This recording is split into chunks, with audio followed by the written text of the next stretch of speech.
नमस्कार विद्यार्थी मित्रो, आज आपण BA द्वितीय वर्षातील तृतीय सत्रामध्ये असणारा आपला भूगोलाचा एक पेपर हवामानशास्त्र या हवामानशास्त्राचा विचार आज आपण करत आहोत।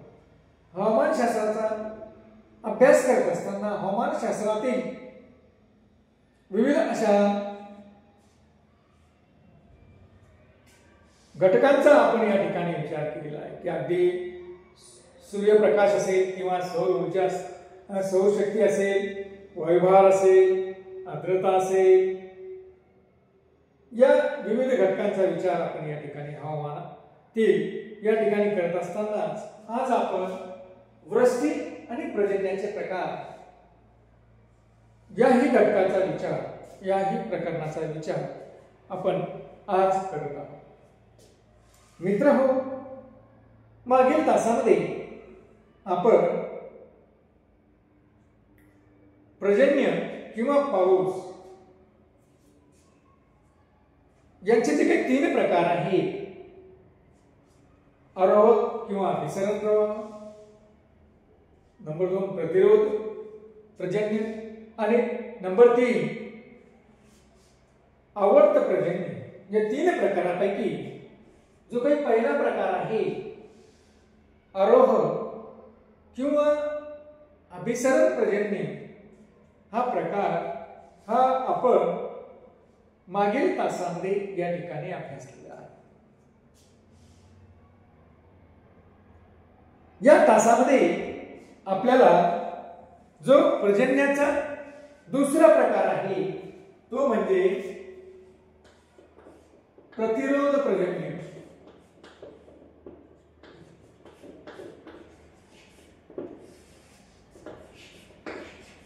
हा प्रतिरोध पर्जन्याचा प्रकार आज आपल्याला अभ्यासायचा आहे। या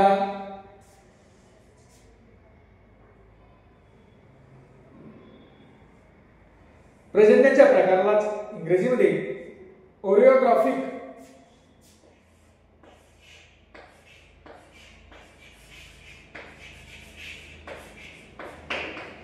रेनफॉल असं म्हटलं जातं।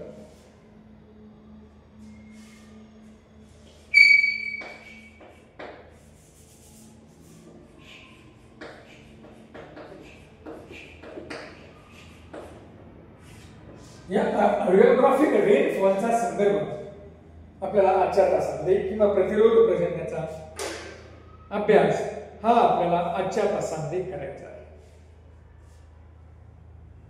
आता प्रतिरोध म्हणजे काय की जिथं हवेच्या वाहनाला अडवणूक केली जाते किंवा जिथं हवेचा प्रवाह हा अडवला जातो म्हणजे तिथं प्रतिरोध होतो, अडवला जातो, अशा प्रकारची संकल्पना या ठिकाणी वापरलेली आहे। अडवणे म्हणजेच प्रतिरोध करणे, अशा प्रकारची संकल्पनेचा वापर या ठिकाणी केलेला आहे।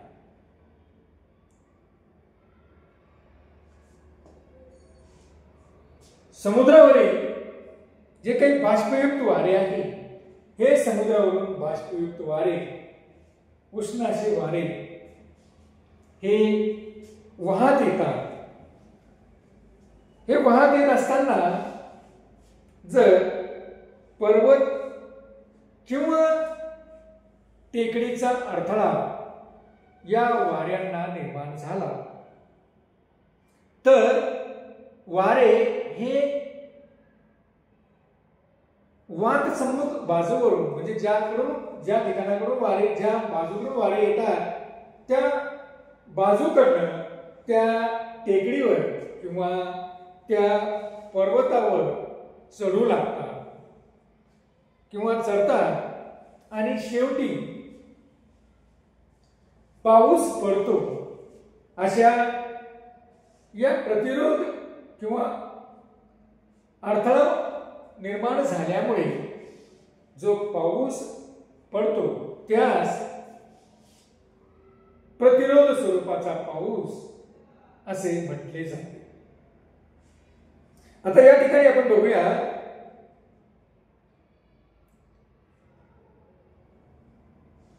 की प्रतिरोध स्वरूपाचा पाऊस कशा पद्धतीने पडतो. साधारणतः हा पर्वताचा भाग आहे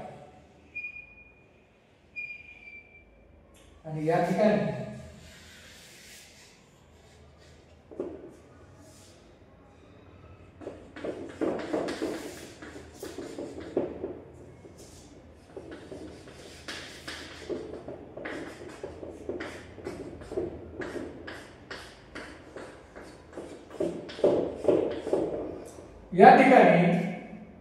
या बाजूकडनं बाष्पयुक्त असा उष्ण हवेचा प्रवाह हा वाहत असतो किंवा वाहत येत असेल तर काय होतं की या ठिकाणी असणाऱ्या या पर्वतामुळे तो अडवला जातो आणि तो अडवला गेल्यामुळे वाऱ्या ज्या ठिकाणावर येतो त्याची असणारी वाद सम्मुख बाजू करून तो वर चढतो किंवा वर चढू लागतो आणि हा वर चढू लागल्यामुळेच त्याला अवरोध निर्माण झालेला आहे. या ठिकाणी त्याला काय निर्माण झालेला आहे? अवरोध किंवा अडथळा निर्माण झालेला आहे या वाऱ्याच्या वहनाला आणि त्यामुळं हे जे काही बाष्पयुक्त असणाऱ्या उष्ण वारे ज्यावेळेस वर जाऊ लागतात आणि आपल्याला माहित आहे की हवा जर वर गेली तर काय होतंय,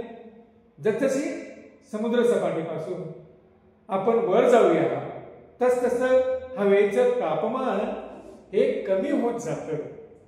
हवेचं तापमान हे कमी होत जातं. मग हा जो हवेचा प्रवाह आहे बाष्पयुक्त अशा प्रकारचा उष्ण प्रवाह जसजसं वर जाऊ लागतो त्या वातसम्मुख असणाऱ्या पर्वताच्या किंवा टेकडीच्या बाजूवर चढू लागतो तसतसं तो वर जात असताना त्या हवेचं तापमान बाष्पयुक्त असणाऱ्या त्या हवेचं तापमान हे कमी होऊ लागतं.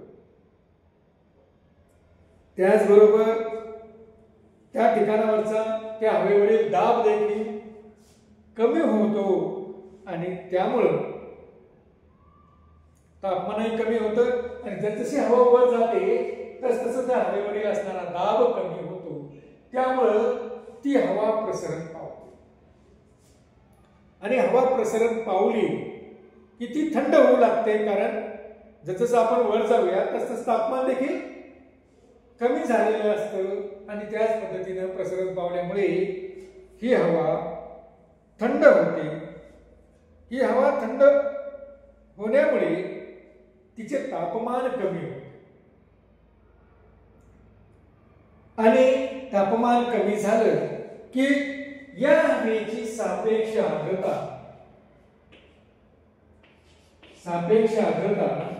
ही 100% होते आणि हवेची सापेक्ष आर्द्रता ज्यावेळेस 100% होते त्यावेळेस ती हवा दवांक पातळीवर आली असं आपण म्हणतो आणि मग अशा पद्धतीने 100% सापेक्ष आर्द्रता ही या ठिकाणी झाली असेल तर त्या असणाऱ्या हवेतील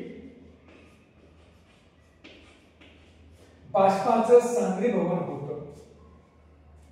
दवांक पातळी येते आणि दवांक पातळीवर हवा आली की त्या ठिकाणी असणाऱ्या बाष्पाचं सांद्रीभवन त्या ठिकाणी होतं आणि सांद्रीभवन झालं की त्याचं रूपांतर जलकणामध्ये होतं आणि जलकणामध्ये त्याचं रूपांतर झालं की ढगामध्ये निर्मिती होते आणि ढगातून पुन्हा जलबिंदू निर्माण होऊन कारण यावर वरच जात असते आणि त्यामुळं या ठिकाणी या भागामध्ये प्रचंड असा पाऊस वाद सम्मुख बाजूमध्ये प्रचंड असा पाऊस या ठिकाणी झालेला किंवा पाऊस त्या ठिकाणी पडलेला पर्जन्य त्या ठिकाणी पडलेलं आपल्याला दिसून येतं. तर अशा पद्धतीनं मित्र हो या ठिकाणी जर आपण बघितलं तर आपल्याला असं दिसेल की या ठिकाणी प्रतिरोध झाल्यामुळे पाऊस पडलेला आपल्याला दिसून येतो. आपण पाहतो की हवा वर जाऊ लागते, हवा वर गेले की ती हवा थंड होऊ लागते कारण प्रसरण पावते, प्रसरण पावल्यामुळे ती हवा थंड होते. त्याचबरोबर वर जाताना देखील ती हवा थंड होते आणि त्यामुळे हवा थंडी झाली की सापेक्ष आर्द्रता 100% होते, म्हणजेच ती हवा बाष्प संपृक्त होते.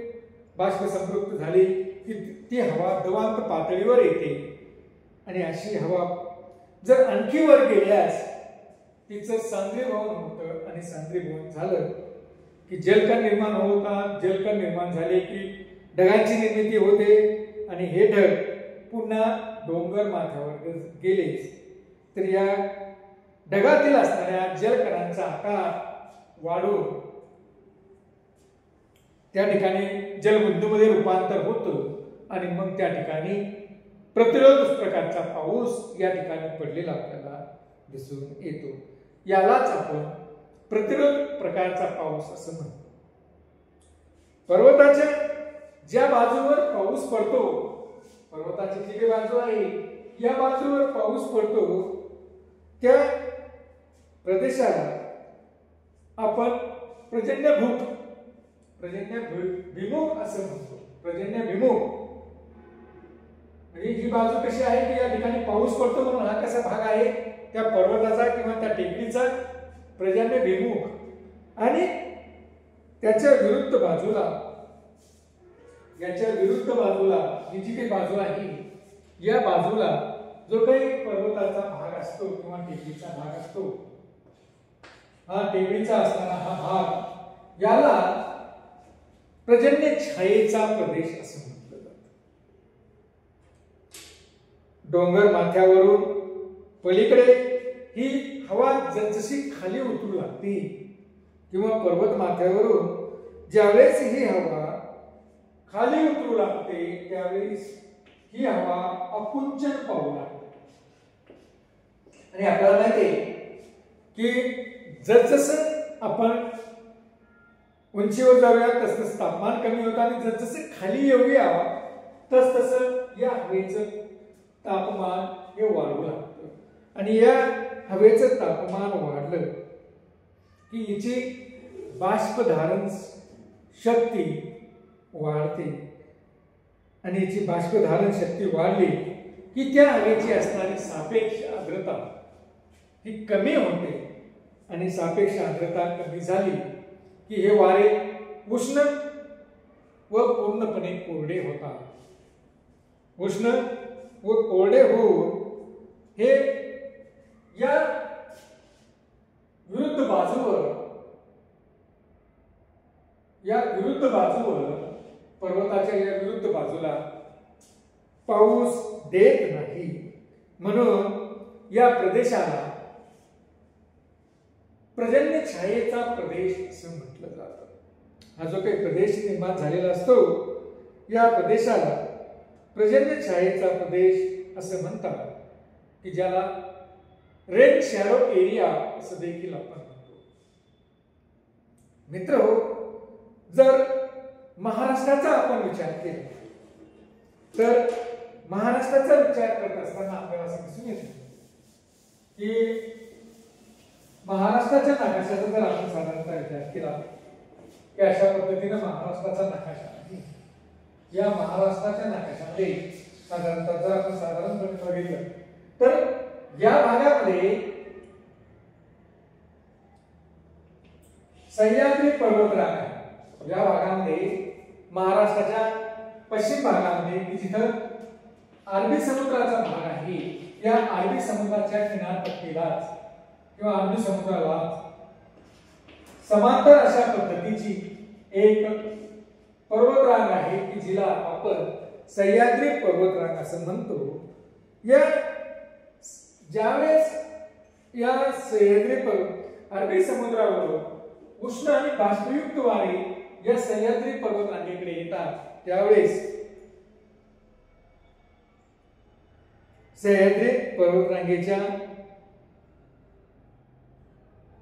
बाजूला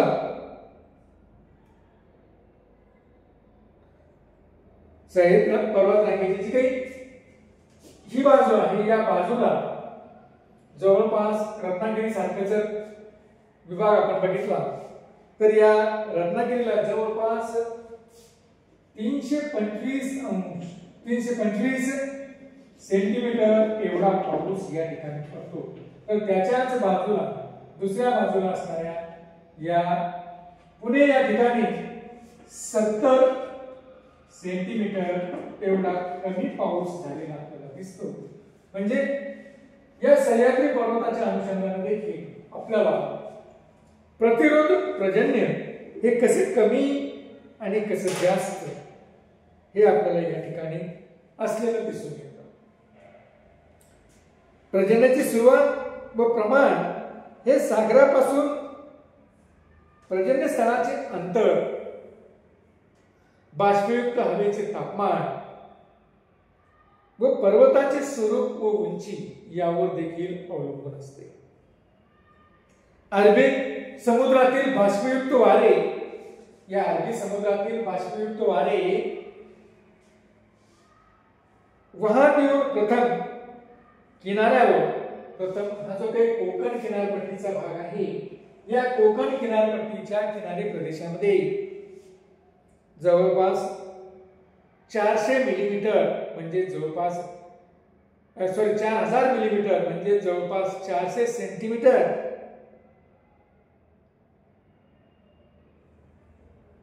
घाटमाथ्यावरील महाबळेश्वर या भागामध्ये जो अगदी उंच अशा प्रकारचा जो काही भाग आहे सह्याद्री पर्वतातील, त्या घाटमाथ्यावर जवळपास 6000 मिलीमीटर म्हणजे 600 सेंटीमीटर इतका पाऊस ते देतात. तर या सह्याद्री पर्वताच्या पूर्व बाजूला असणाऱ्या या पठारी प्रदेशामध्ये साधारणतः जो काही पठारी प्रदेश आहे या ठिकाणी 800 मिलीमीटर म्हणजे जवळपास सरासरी 80 सेंटीमीटर एवढा पाऊस या ठिकाणी कमी झालेला आपल्याला दिसून येतो. म्हणजे महाबळेश्वरला तो 6000 मिलीमीटर म्हणजे 600 सेंटीमीटर पर्यंत पाऊस देतो, तर महाराष्ट्राच्या पठारी प्रदेशामध्ये असणाऱ्या भागामध्ये तो पाऊस 80 सेंटीमीटर पर्यंत कमी झालेला आपल्याला दिसून येतो. म्हणजे याचा अर्थच असा की प्रतिरोध हवेच्या प्रवाहाला, बाष्पयुक्त हवेच्या प्रवाहाला जर प्रतिरोध असेल तर या प्रतिरोधामुळे जो काही पाऊस पडतो तो निश्चित अधिक पाऊस पडलेला आपल्याला दिसून येतो. साधारणतः पर्जन्याची काही सरासरी या ठिकाणी दिलेली आहे की सह्याद्री पर्वताच्या बाजूकडे की जी वाद भिमुख बाजू आहे या बाजूवरील असणारे जे काही शहर आहेत त्यामध्ये आपण पाहतो की रत्नागिरी असेल की जिथे 265 सेंटीमीटर पाऊस पडतो, महाबळेश्वरला 623 सरासरी सेंटीमीटर इतका पाऊस पडतो, तर त्याच्या पूर्वेस असणाऱ्या पाचगणी या ठिकाणी 186 सेंटीमीटर एवढा पाऊस पडतो, वाईला जवळपास 75 सेंटीमीटर इतका पाऊस पडतो, तर फलटण या ठिकाणी 50 सेंटीमीटर इतका कमी पाऊस त्या ठिकाणी झालेला आपल्याला दिसतो. म्हणजे जसजसं आपण पश्चिमेकडून पूर्वेकडे या सह्याद्री पर्वताच्या जाऊ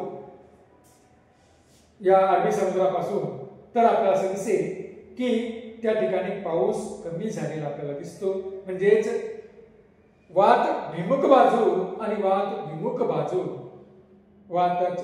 वाऱ्याच्या विरुद्ध बाजूला या ठिकाणी पाऊस कमी झालेला आपल्याला दिसतो, तर वादभिमुख बाजूमध्ये अधिक प्रमाणात पाऊस या ठिकाणी पडलेला आपल्याला दिसतो. यालाच आपण प्रतिरोध पर्जन्य असं